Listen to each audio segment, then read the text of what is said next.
I call this customer service, pushing it to the limit.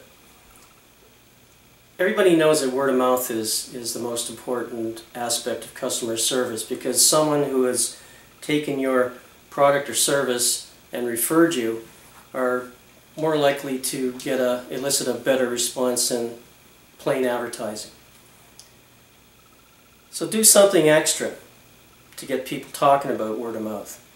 Do something extra to people who are referring you to a business, from a business.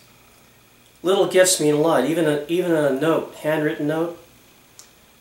I have a lot of people referring business to me, and I usually send them a little note thanking them very much, and I'll also give them a little bit of something in an envelope. It's not bribery, it's an incentive for giving me more work down the road.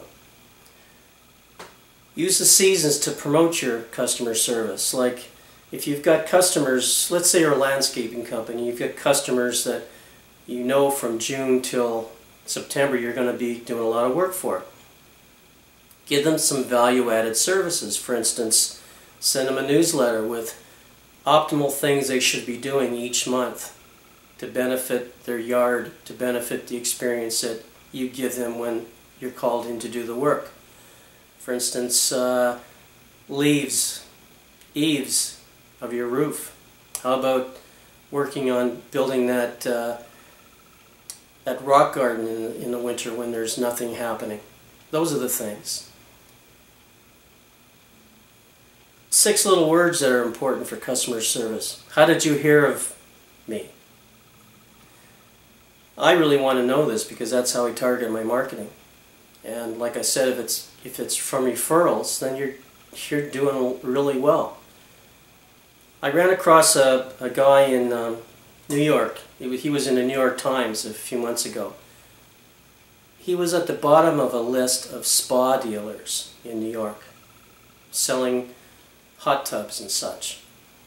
He came upon the idea that instead of pushing marketing through sales, he was going to have customer service oriented website that provided total resources to educate people. Well, educating the client is great customer service because you come across as the expert.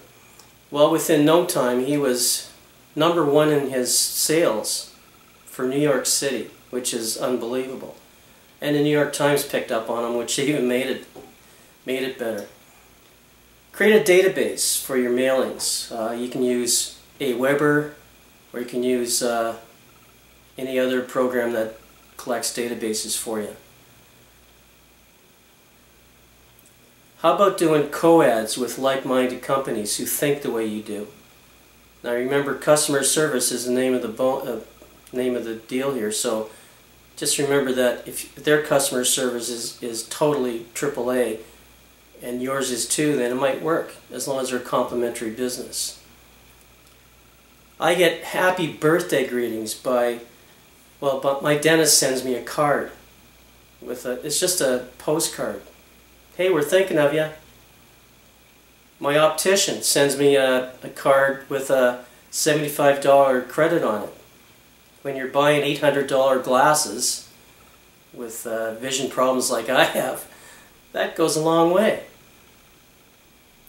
So just remember that service is not the back room of a business. It's the backbone of a business. I had a client and she wanted to open a coffee shop.